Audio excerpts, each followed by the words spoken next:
and welcome back to our One Wild and Precious Lives and Our Dogs.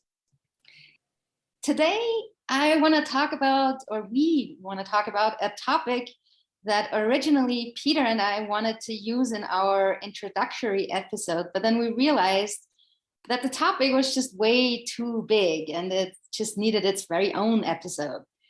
And that topic was greeting dogs or touching dogs in general, dogs that are not your own dog, but someone else's dog. And so after deciding that this wouldn't be part of our introductory episode, I just saw a post that Sue Alexander had shared. She shared a post by a German Shepherd breeder who mentioned that if you wanted a human social dog, you should get a golden retriever instead of a German Shepherd. And I agreed and shared that post as well, but I added that not all golden retrievers are sociable either. It's a good idea to consider the breed or the mix before you're getting the dog, depending on your circumstances. But once you've got the dog, you should consider the individual in front of you because, you know, they may be a golden retriever, but they may not be very sociable. It happens. Breeds are only tendencies, but we also only and always work with individuals. When I reshared that post and added my own thoughts, one of the people who commented on it was Amy Miller, a dear friend and FDSA colleague who lives with, I think, 5. Is that right, Amy?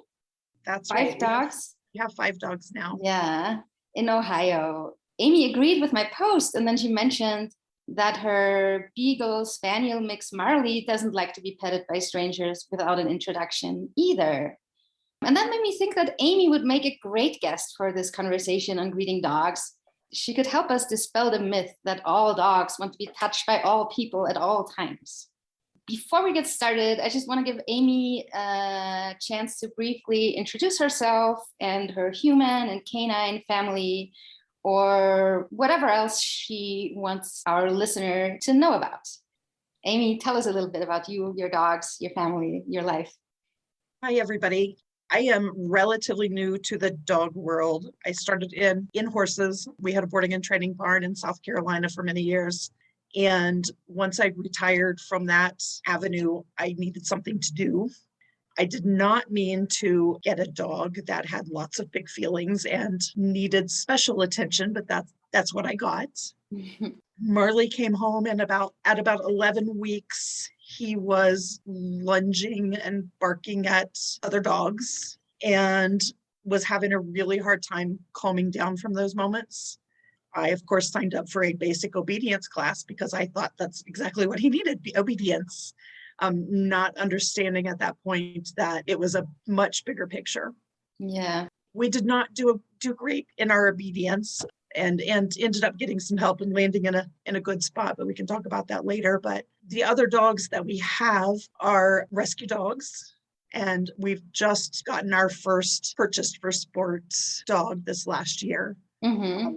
We love our rescue dogs. We have 4, but for one reason or another, they're not super suitable for the fun things that I've learned that you can do with your dogs. So yeah, I have 2 homebodies that have no desire to do anything other than lay out on the hill, and a lab that likes to do things, but structurally has some issues that will prevent him from being super competitive in sports, and Mr. Marley, who has a few emotional and behavioral issues. Was Marley your first dog of the 5 that you have now? Not my first dog. We've had dogs growing up. We've had farms. We've had farm dogs. We actually spent quite a bit of time in rescue. Our adult child now, for their senior project, did a foster program. So we fostered over 200 dogs in 1 year. So we've had lots of dogs go through the house, but they were there temporarily. They were there for their vetting. We had lots of different personalities go through, but I knew nothing about training at that time. We were just basically a foster home, a place for these dogs to land until they had their vetting and went off to other rescues. Yeah, that was a pretty big senior project for our kid. Wow, that's crazy. That's so many dogs. It was a lot of dogs through the year. So We Oh, have a photo book with all of their pictures in it, and it's really fun to see all of the different breeds and personalities that came through our house that year. also best senior project ever. Yeah. Yeah. I And wish of course someone had let me have that kind of senior project. of course it lasted because 3 of our dogs are still from that Yeah. from that time. They were dogs that were not really suitable to be adopted into a regular home. So they ended up staying with us. We're not a regular home. I don't know what we are, but we have a few misfits, but we love them all. Yeah. I guess that tends to happen. I feel like La Enana, Peter. Yes, she came from a Mexican shelter. She was returned 3 times, and then the girl who was working there, who's from the lake here, brought her down, and then she required more attention, and she ended up here. We constantly say, how did she end up in the middle of the bed? from all the way from a Mexican shelter to in the middle of the bed. She shouldn't be allowed, but she's the queen, and the rules are made for her, or she makes the rules, more to the point. You never That's know. how it is here. That's Yeah. it. You never know which dogs are going to affect you or connect with you. You never know. Yeah. Isn't that the story? And she does not like to be greeted. When we take her out, she loves to be held anyway. So when she goes out, really, when we're passing other dogs, she wants to be up in the arms. And to be honest, that solves our problem. It solves all the problems, really. Then when we get down to a safe part of the beach, we will let her off. But she doesn't like to go further than 2 or 3 meters away anyway. She's a real clingy, so that's absolutely fine. I wish And Marley had that trait. is that right? He wants to go. He's got the beagle nose, so it hits the ground, and there he goes. So everything else is forgotten. and then he looks up and he's like, oh gosh, strangers, so. Well, yeah, our joke whenever people want to meet her is, is she friendly? Because she just looks so cute, and just got to be hands straight in. And our joke is she's very friendly with us. If she likes you, she's very friendly, but we don't know. We take it slowly and from a distance, please. Yeah, that's an excellent strategy, and also a really good starting point. Because the way I thought we'd structure today's episode, mostly because to make editing easier for me, is to tell stories from our 3 different angles. We'll have Peter as the dog walker, dog sitter, dog boarder, dog entertainment center angle. The McGarry Mendez, Camp McGarry Mendez, it's called. And then we'll have Amy as the owner and what her experience has been with Marley. And finally, I'll go and provide the dog trainer angle. So what do I do when a client comes to me with a dog who doesn't want to be touched and the owner struggles with that? Peter, would you like to start us off? I mean, I imagine you constantly meet new dogs, and then you need to establish a relationship quickly, right? So what's your favorite method to greet a new client dog, and what have you learned since you started working with dogs professionally? What I've learned is to let the dog, as much as possible, do the introducing. Try to not be proactive in hello. I concentrate on the owner at the start anyway.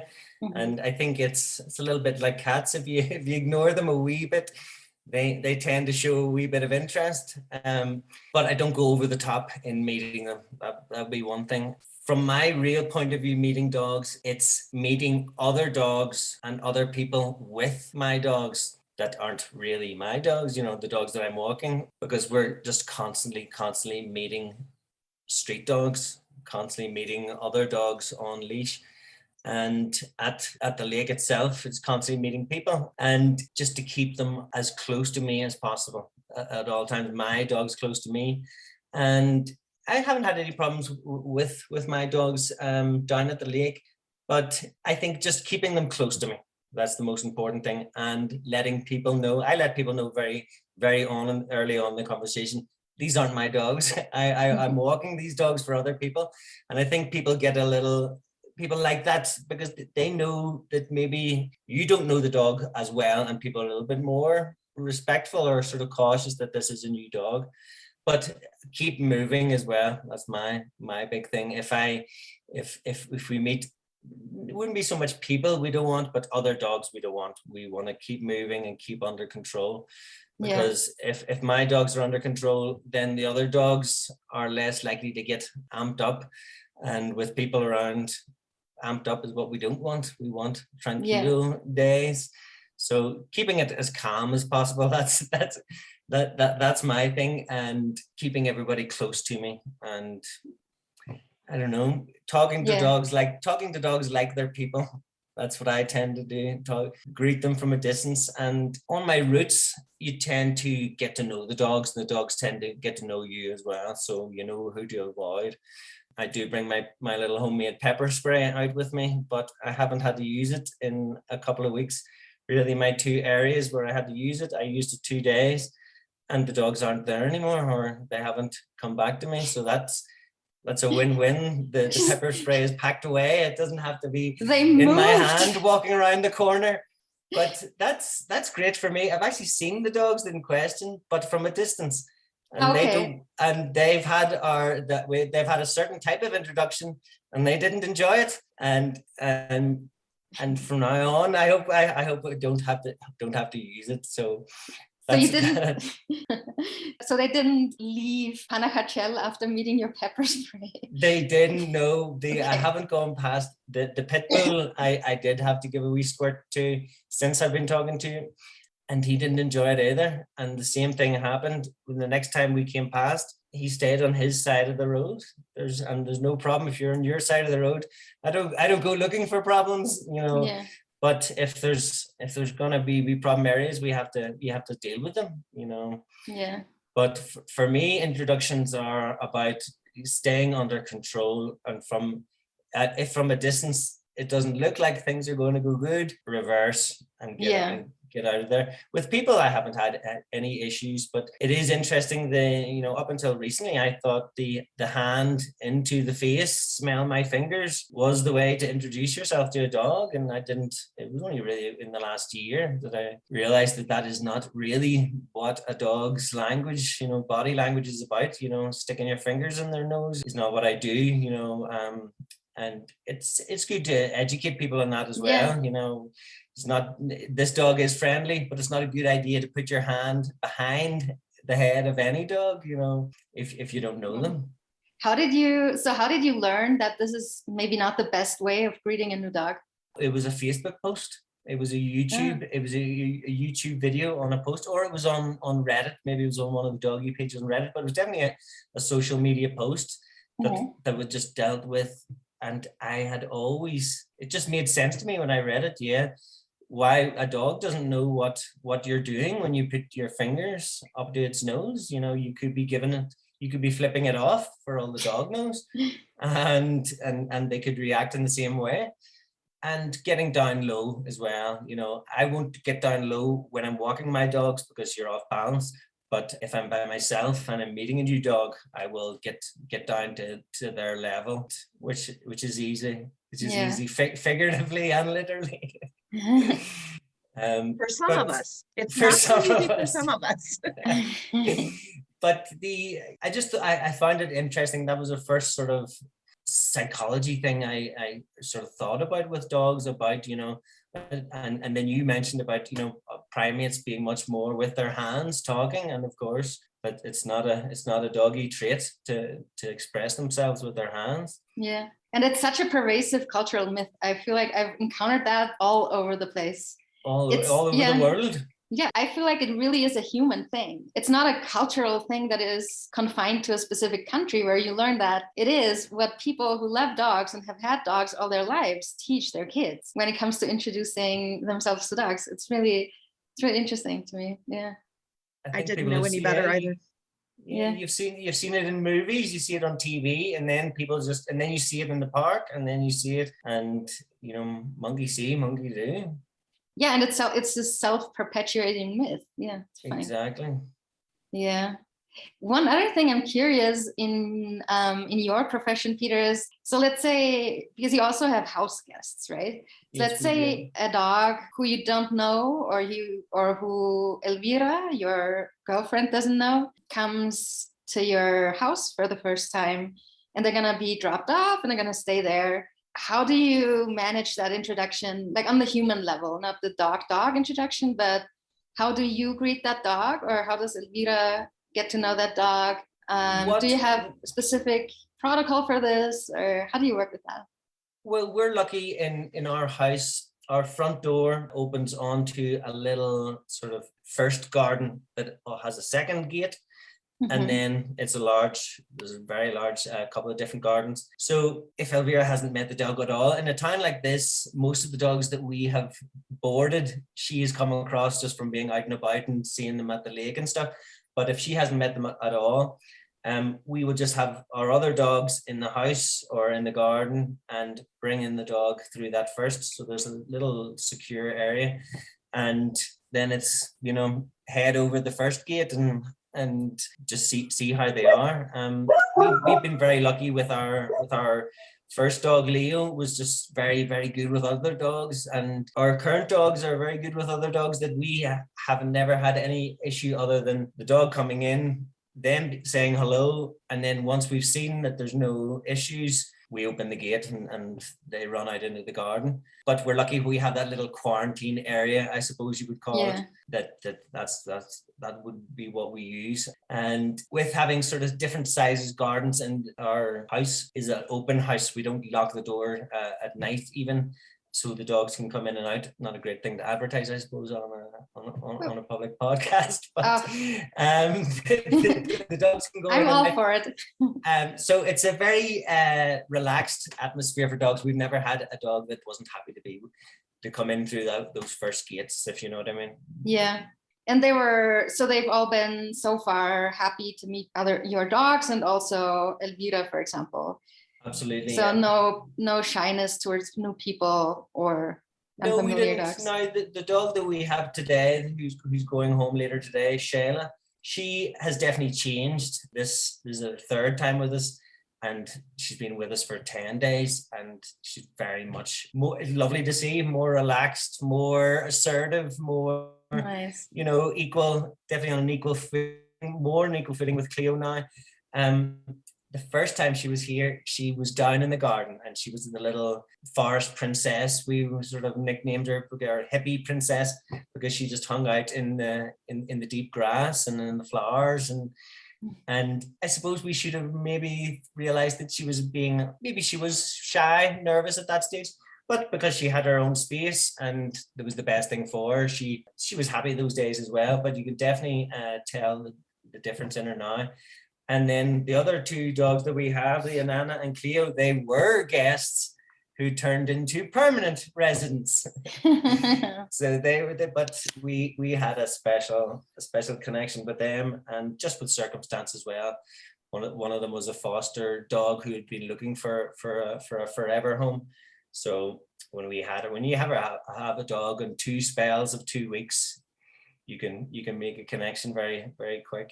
And my girlfriend certainly did with Cleo.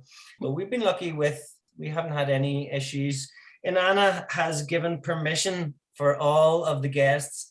She has the upstairs, and we don't really allow our boarders to go upstairs on the wood floor.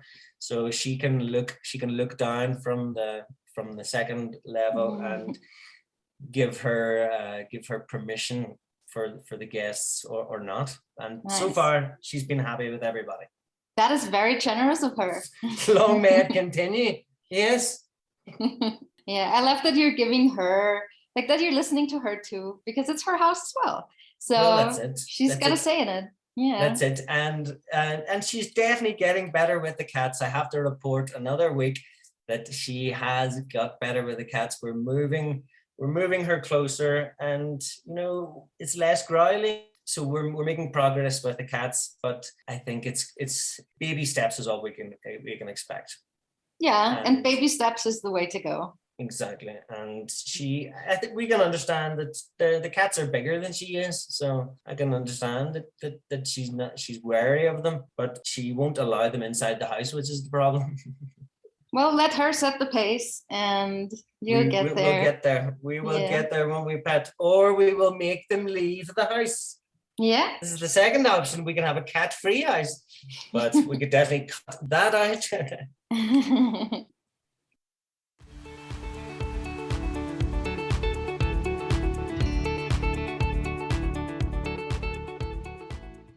Well, now let's change gears. Amy, as the owner of a dog who, well, may not be as ready to engage with Peter, for example. Let's say you needed to travel and you needed to board Marley, or you're just walking Marley and you're encountering random strangers or acquaintances of yours who Marley has previously met and who think that gives them permission to pet him or hug him. How do you navigate these encounters, and what has your experience been of living with him? And also, of course, do you have tips for owners who might have a dog who feels similarly about people and about being touched as Marley does? So initially with Marley, I didn't have any tools and I had no knowledge about how to handle him. How old is he? He's 5 now. And we did get him he was adopted as a young puppy, 11 weeks. He had Parvo and Ben abandoned at the shelter or at the vet's clinic. They didn't pick him up after his treatment. And so he actually had 3 bites with people before he was a year and a half. And I just didn't know how to handle him. I didn't know what to do. Granted, some of them were not his fault. Somebody reached in the 4-inch car window, the window was down 4 inches and somebody reached in the car window to pet him. From the outside? From the outside. That was his first instant. And I said, well, that's understandable. Right. And I would bite too if you reached into my car window. Right. You get the pass for that. Right. Yeah. And then somebody reached into his crate and he bit them then. And I was like, well, I shouldn't have had the crate there. I should have protected him better. Yeah, but still, I mean, in the end, that's how you feel like you're setting the dog up for success, because you don't expect people to reach into the crate. Yeah, right. And this was in our house. So we weren't even out in a public place. It was in our house, and it was a guest that was over. And then the third time, someone had come home from work with my husband and walked in the door behind him, and I didn't know they were coming. And it was a surprise. Marley went running to see, Daddy, and oh, yay. And then there was a stranger all of a sudden reaching for him. And so he bit him. So he has reasons, but still. Yeah. And after that third time, I was like, okay, I need to learn to do something. We've got an issue because he can't just be biting people that comes in the house. Right.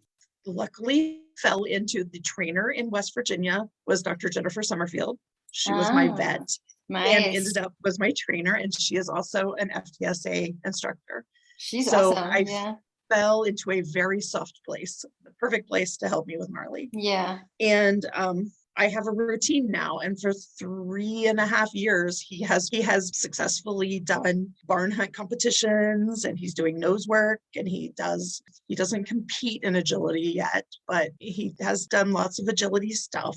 Nice. But we have a routine. Any introductions, whether we're in the house or away from home, he's on leash, comes to my side. We make sure he has a brain by doing a couple of really simple behaviors that he knows: nose touch, spin, turn, back. He has to be able to do those behaviors before I'll tell him to go see. And then still on leash, he goes and sees, but I tell whoever he's meeting not to reach out, just to sit there and let him sniff. What does the go see behavior look like? He runs over, sniffs them, and then I call him back right away and make sure he still has a brain. And if I let him, he would put paws up on them. I do have them sit, so they're not in a standing position. Good. And he would put paws up on them. He's a little rude with his sniffing. He would like to sniff everything all at once, the and then I call him back. Yes, that's the beagle.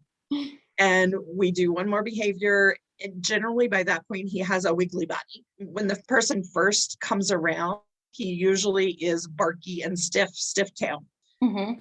But usually by that time he has a wiggly body, and I tell him to go sniff again, and they're allowed to pet him under his chin, on his chest, on his butt. From that point on, they are best friends until the next meeting. So we do the meetings pretty much every time. Now, when my kid comes home, she's known Marley his whole life and is here regularly, so she doesn't have to do an intro. They have lived with him for years. Yeah. But that does not carry over to people that he loves that he hasn't seen in a while. Yeah. He has to still do an intro. And we found that out last week when our foster daughter came to visit. And even though Marley was a puppy and was raised with her, she had not seen him in about a year and a half. And I let the introduction protocol slide, and she reached over the gate, let him sniff her hands. And he sniffed her, and then he bit her, and broke the skin. It wasn't a warning. He bit her.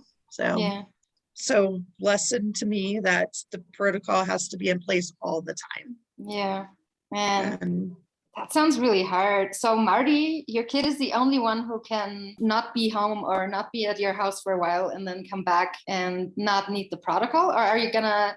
As far as I know, protocol with them too is going forward. I don't. No, I mean, unless they're away for a very long time, they would be fine. Yeah. They also understand that he doesn't like to be reached over. So Marty would not have done that, and it was my bad to not remind Amy, the foster daughter, that was the case. But for the most part, the routine of introductions is just part of our day. He has a babysitter who comes and stays with him when I take the other dogs. And he's super successful with staying with her for the weekend. She comes here to the house, but we make sure always that she is here when we leave. And then once she has been here when we leave, then he's fine to let her come and go. Yeah. But I would not put her in a situation where we left and then she showed up. And so with her, do you also do the protocol every single time? Every time. Yeah.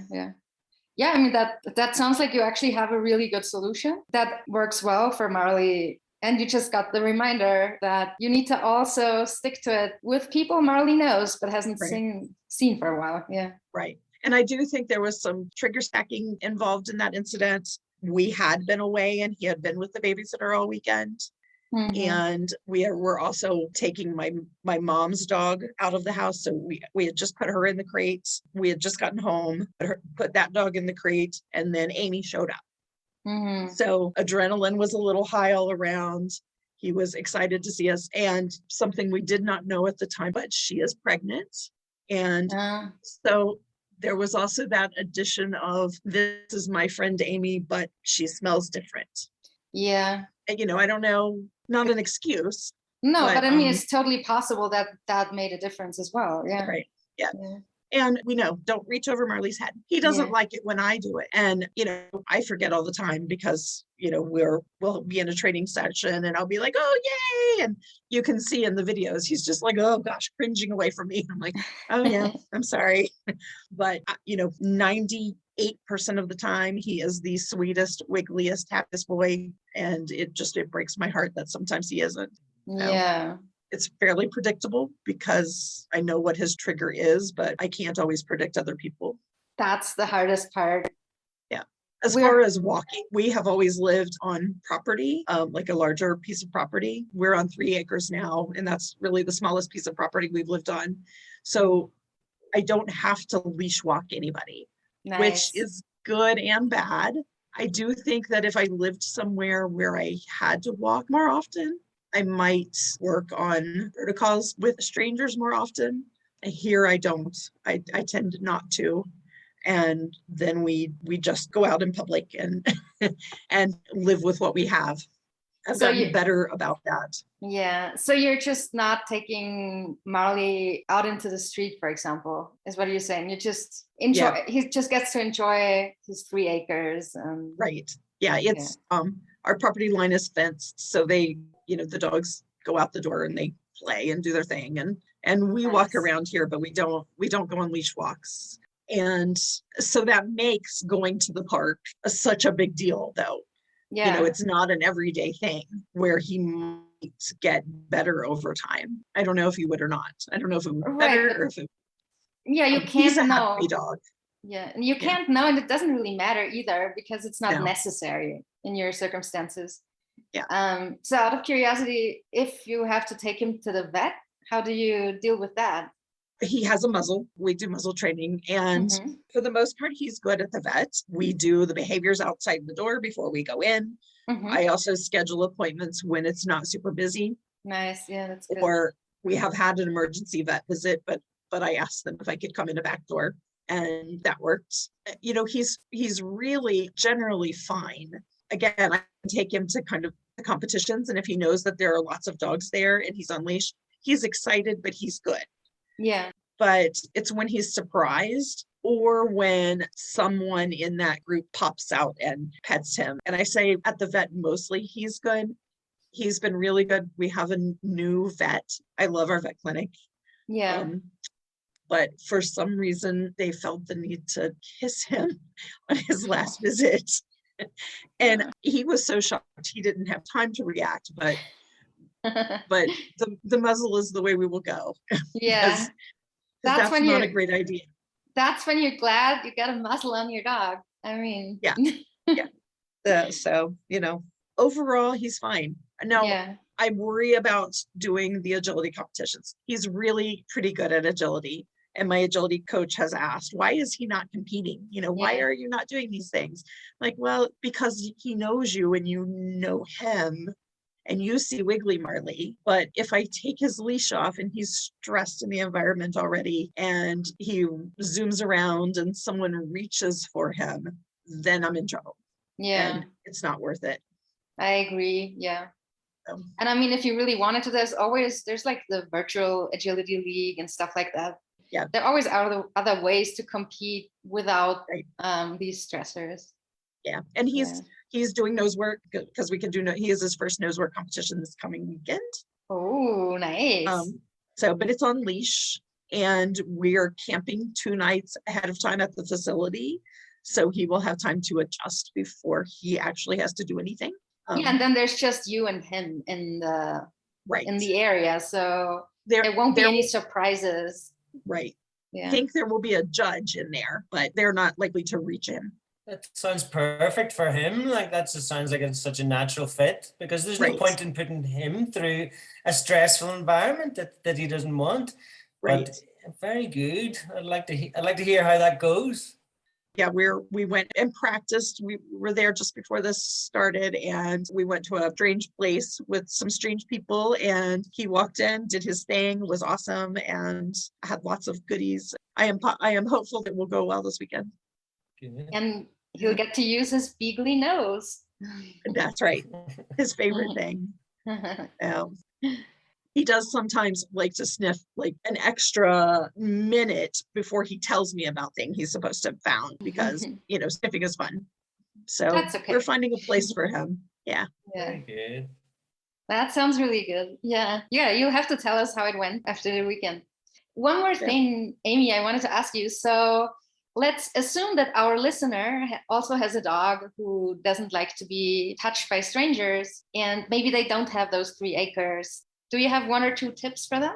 When I first started with Marley, I was not at all confident in advocating for him. I felt like everybody should be able to pet the dog when they ask. So I would have him out at the park and, somebody would be, oh, can I pet your dog? So I have a death grip on his head while they're trying to pet him. And it took me a really long time to get comfortable with saying, I'm sorry, no, he doesn't like that. Or, he's uncomfortable with that. That is one thing that I wish that I had done sooner. And remembering that I don't have to go to the park. He doesn't have to go to the park. If I'm going to take him on a leash walk, I can walk somewhere where it's not crowded, where there aren't a lot of people. So I kind of wish that I had caught on to that quicker. Yeah. That not every dog has to be petted, and that's okay. Yeah. Yeah, those are 2 really good points. So 1, advocate for your dog and their needs. And 2, just go places where they won't necessarily run into people. So you're avoiding the problem So Amy's point about that cultural pressure of allowing other people to touch your dog, and Peter's point about that myth that we are supposed to greet dogs by sticking our hands into their faces, those both tie into my experience and into the things that I, as a trainer, try to teach my clients who come to me with a dog like this.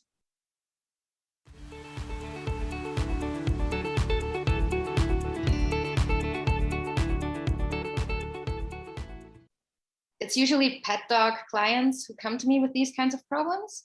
So not sports people, not working dog owners, but just people who got a dog because they wanted a companion and they wanted to take that dog places, and somehow it's just not working out. So they come to me, and I usually take a 3-tiered approach. Very often, the moment or the time the people choose to come to me is after something has happened. So after the dog has bitten, for example.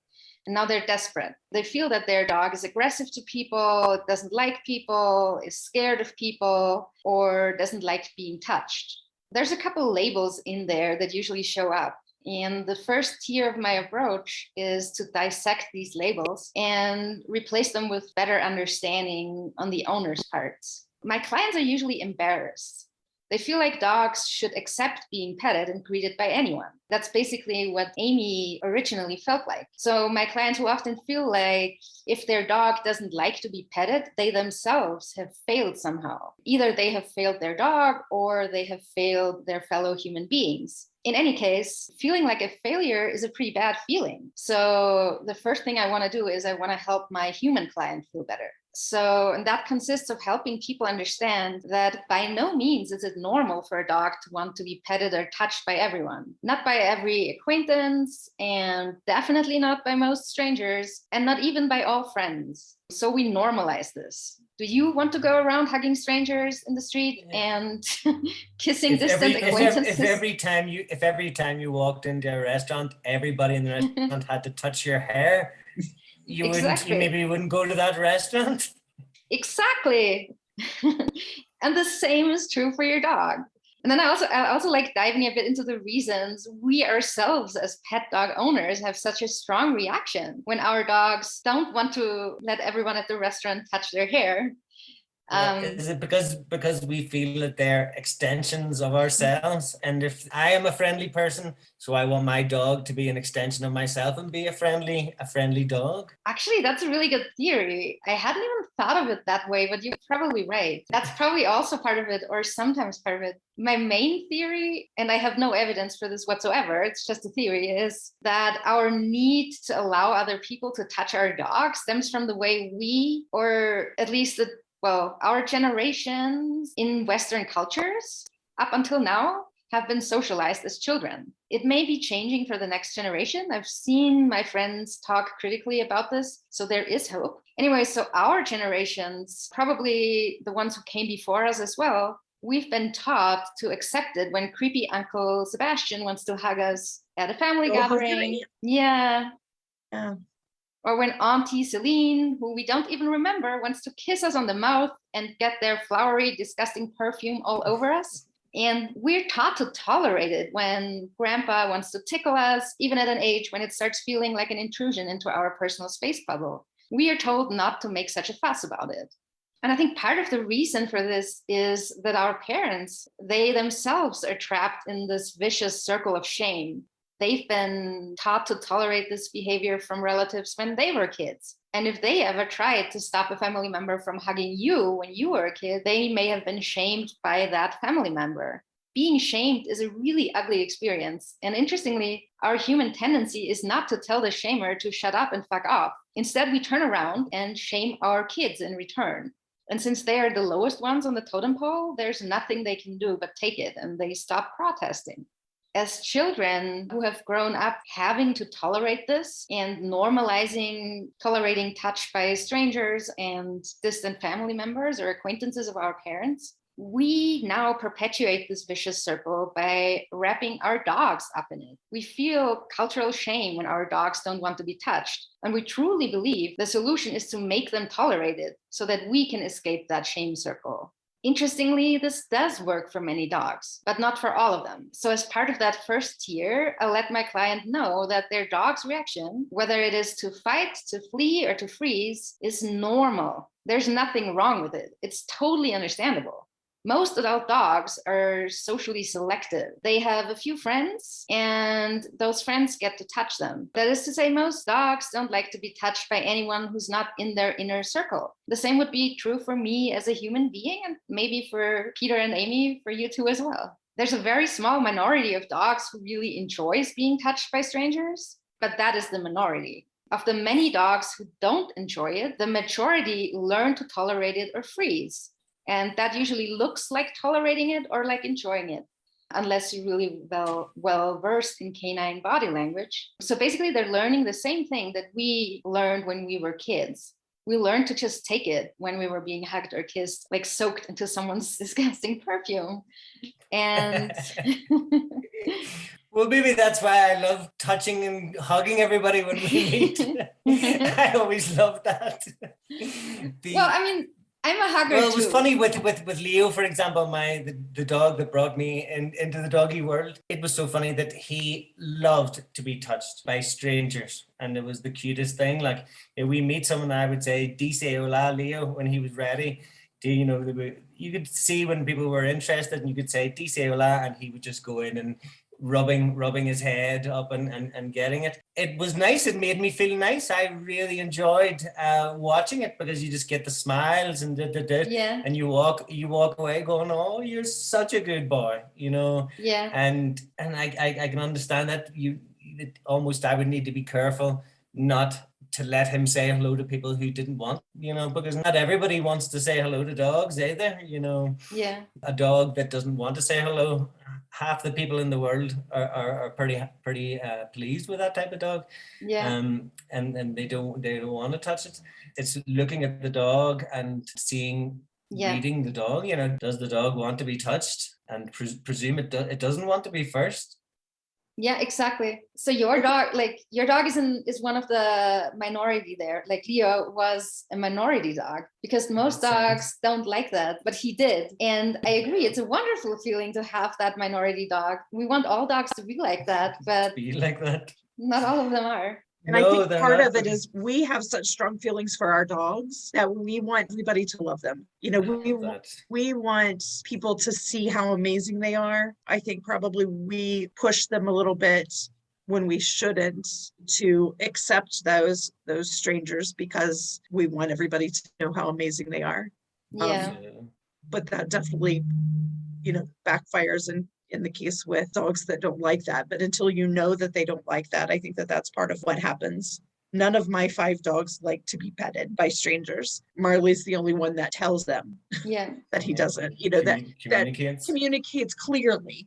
The others communicate, but not everybody sees it. Right. And that's the thing, until you've had a dog who communicated this clearly, you're often not aware of the fact that most dogs don't like it. Yeah.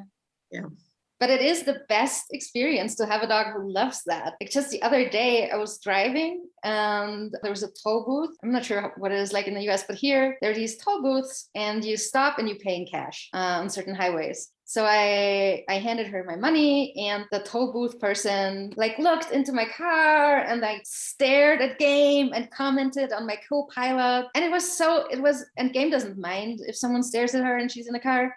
So it was such a nice moment for me. It made me smile because she noticed my dog and she thought the dog was cool.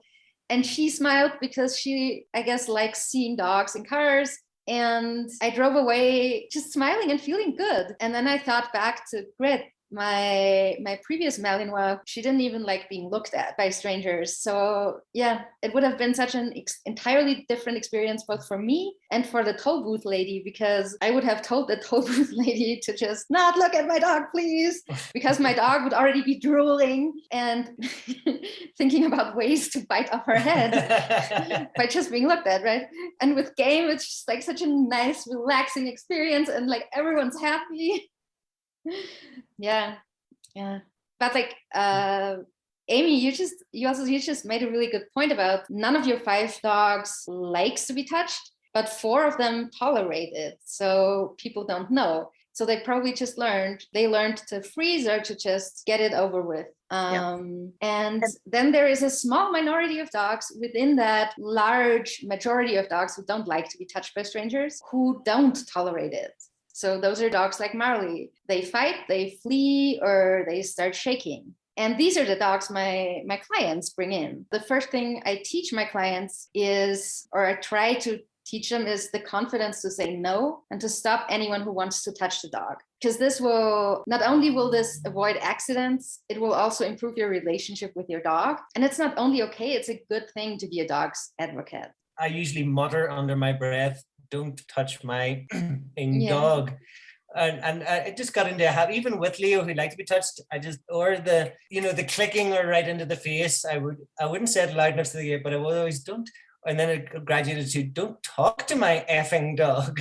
It might have, but not so they could hear it, but I would be again just aware of keeping close, because if they're not close to you, you don't know what somebody's gonna do, and what they think is okay. Yeah, and you have no control the further away there. Other people and what they think is okay. It's shocking what some people think is okay. Yeah, like the kissing at the vet. I mean, kissing at the vet. Yeah. Like, I mean, I haven't had that experience at the vet's office, but when I lived, well, I guess I still live in Guanajuato, theoretically.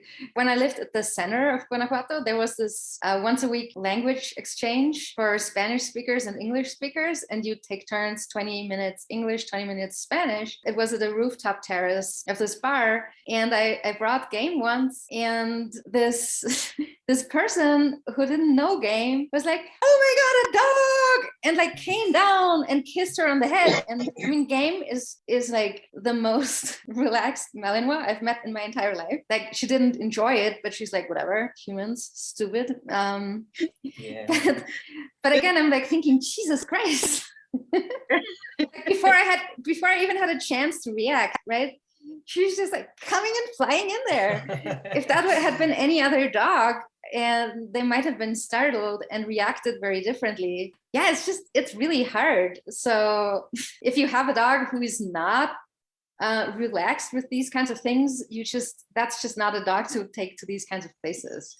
Yeah, I think we have a little advantage with the reputation of Chihuahuas. Whenever we take Inanna out, people are, if you've got her in the hand, people, I think just the reputation of a Chihuahua culturally is a wee bit like, you might not want to put your finger directly into their mouth.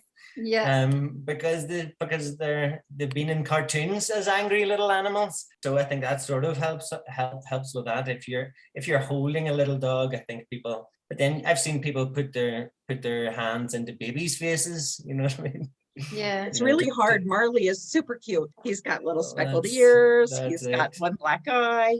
For the children. Yeah, they're like, everybody thinks cute, and because he's cute, he should be sweet. And the cuter, I feel like the problem is the cuter the dog, the harder it is for you as an owner to advocate for them. Yeah, with my dog, Game is a Malinois, and most people do not react like this person at the language exchange. Like, most people recognize that this dog looks like a police dog or a military dog, so maybe I just shouldn't touch it. Yeah. And I see such a huge difference because Phoebe, my standard poodle, was very cute, curly hair, very bouncy, always cheerful and very happy, but also very human social. So that wasn't a problem for her, luckily. And she still is. She just doesn't live with me. She lives with my ex. I see such a big difference in how many people want to approach Game versus wanted to approach Phoebe, because Game just isn't as cute. Yeah. Well, that's it.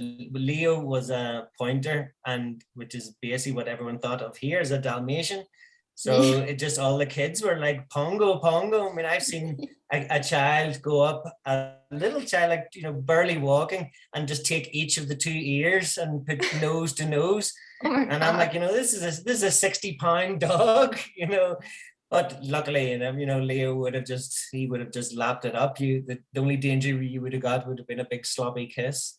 and that'll wash off. That's also funny though, because I don't think I've ever seen a Dalmatian in Guatemala. So maybe so it makes sense that people would think pointers are Dalmatians, right? Oh, it was just, I would just give up. I wouldn't even bother. I didn't correct anybody, and once a month, well, maybe once a week, you would get someone who would say, it's a pointer.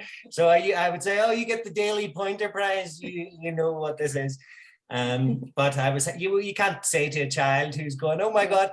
And a girl said, walking down Santander, and she says, oh my God, I've never seen a Dalmatian in real life.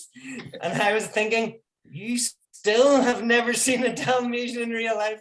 But I didn't bother telling her. I said, oh yeah, here he is, Pongo. Well, the other 100 I've lost. That child probably felt very lucky and very happy, and still telling all her friends. Well, that child was 22 years old by the looks of it. Oh. But I didn't want to spoil anybody's fun, really. Why not? Yes, he's a Dalmatian.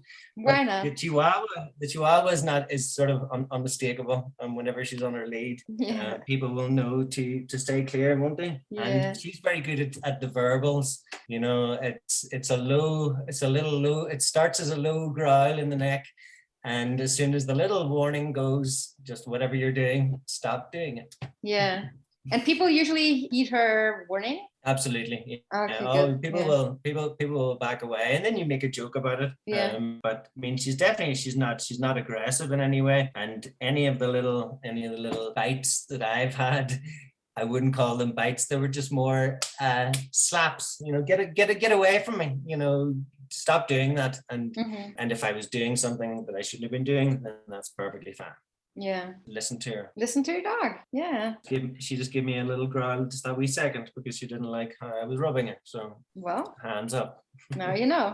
So to help people understand, to advocate for their dogs, one thing I tell them is they're living with their dogs 24/7, and they may never see the stranger again, or they may see the family member who wants to pet their dog once a year at a family event. So obviously the relationship with your dog takes precedence. It's the more important one because you live with your dog and not with Uncle Bob who wants to pat your beautiful dog's head. So just put things into perspective a little bit. Yeah, and then there's a number of concrete strategies I teach people for how to be their dog's advocate. That alone would fill an entire podcast, so we'll save that for another day. And the second tier is what Peter alluded to earlier, that we are so prone to sticking our hands into dogs' faces. I really think that's a primate thing. I've seen this on 3 continents. It's an incredibly sticky story. People who have dogs and have had dogs all their lives teach their kids this is the right way to greet them. And my theory for that is that we as primates, we do everything with our hands. We explore the world with our hands. We show affection with our hands. We greet each other politely with our hands, at least in many Western cultures. And this opposable thumb-related primate behavior is even more deeply rooted than the cultural rule that dogs and children and even adults have to tolerate everyone's touch. I think it's rooted on the level of our very species. It just feels natural to us to use our hands to greet our fellow humans as well as dogs. So we shake hands, we give high fives, we do fist bumps, and we stick our hands into the face of unfamiliar dogs. The problem here is that dogs are not primates. Dogs are canines, and canines don't use their paws or their front legs to explore the world or to communicate. They use their mouths and their nose or other body language. And if you've ever seen 2 unfamiliar off-leash dogs greet each other, you'll see them circle each other without touching each other. So they get a sense of smell, or they may just curve around each other with a polite wag and then move on with their day. If they do decide to get to know each other better, there's usually some butt sniffing. And if this goes well too, they may start playing. And only at this level, there may be physical contact between them. And even that, not necessarily. And even at this level, nobody is sticking their paw into the face of the other one. So from a canid point of view, being approached frontally and having someone stick their hand or their paw right into your face is simply rude. But dogs have been socialized by humans and they have co-evolved with us. So most of them will tolerate our rude behavior, even if they wouldn't tolerate it from another dog. They are aware that we are not dogs, we're humans, and humans are just a little clumsy when it comes to introductions. That's why they will usually tolerate our hand-in-face greeting, not because they approve, but because they know we're idiots. The other thing, I think that people love touching their own dogs. Their dogs love being touched by the people. So the people think, I want to touch another dog. They will like that as well, which is a natural thing. I mean, I like touching my dog right now. She likes it, and another dog likes being touched by their owner. So what if I touch it, then 1 + 1 is 2. Yeah. But for a dog, it's not as simple as that, because they like being touched by their owner. Yeah, or we just assume because our own dog likes to be touched by us. All dogs like to be touched by us. By us. Yeah. Well, moving on to my third tier, the last one. So once my client has understood these subtleties and is gaining the confidence to stand up and protect their dog, we get to the training or management part of the equation. That is not necessarily the case at all times. So for example, with someone like Amy, the first 2 tiers would be all you need, because you have 3 acres and you can just simply avoid certain situations. And a little bit of muscle training goes a long way for vet visits and stuff like that. You don't need to walk through the very center of town, or you don't need to walk your dog on Times Square, but not everyone has that luxury. And if the dog's current behavior in the face of strangers is dangerous or significantly impacts the life quality of the dog or the owner or others around them, then we need to teach the dog an alternative response to being in the proximity of strangers. And there are various ways of doing this, but all of them involve trust. Which way I choose will usually depend on the dog and owner team and on their living circumstances. It could be building leadership skills on the part of the human. It could be simple counter conditioning for the dog, or it could be control unleashed games that give the dog back some agency over their own lives rather than making them feel powerless. And this too deserves its very own podcast episode, and I'll do one in the future, I promise. But basically, Control Unleashed is meant to give the dog a familiar structure. And within that structure, they will be able to feel safe around strangers. And this increases the dog's resilience. So Control Unleashed is a program developed by the one and only Leslie McDevitt. I'll tell you more about it in the future, but you can join the Friends of Control Unleashed group on Facebook to learn more, or you can reach out to me or to Julie Daniels for privates. Note that I'm currently in the process of becoming a certified Control Unleashed instructor, but Julie already is one and she's brilliant. I'm not sure she's taking privates at the moment, but she may be doing remote consults. In any case, I'll leave all the relevant links for you in the show notes. Okay, so I'm getting off my soapbox now. Thank you, Amy and Peter, for having this conversation with me. Very nice to be here. Yeah. Would you like to add something, a key takeaway from today's storytelling? Amy? Be nice to your dogs. Be nice to your dogs. Yes. I don't have a key point, but my brain is clicking. After your second tier, I was thinking that Marley is also not good with dog-on-dog greetings. He missed all that socialization early. And so we have to do special introductions with dogs, although he gets along fine with everybody once he's been introduced. So he lacks the skills with both humans and dogs in how to do those initial interactions. I don't know what that means, but it's interesting. It's making me think more, about what he needs and why. We never know why, but he might actually put a paw in somebody's face. He doesn't know how to do that with a dog. So, how to greet. Yeah. He doesn't circle. He doesn't sniff. He missed out on that sensitive socialization period around other dogs. Absolutely. Yeah. That's when you learn these things. Yeah. Yeah. But I wonder if the human and dog introductions are related in some way in his brain, and he's just missing all of that. Yeah. That's an interesting point. I personally don't think it is necessarily related, human socialization and dog socialization. But for some dogs, it may be, maybe even if only because if you don't get socialized to dogs, or if you don't get socialized to humans, you may also be less likely to get good socialization with other dogs. So this has been the case for dogs like Marley. I'm assuming this may be a correlation that just happens to often go hand in hand, but who knows? We should all think about this some more. Yeah. That'll be the homework Yeah. assignment. Homework assignment. Well, so thank you, Peter and Amy. How do you say goodbye to dogs? Oh, that's a good That's question. That's another podcast altogether. Well, I know how humans say goodbye though. All done.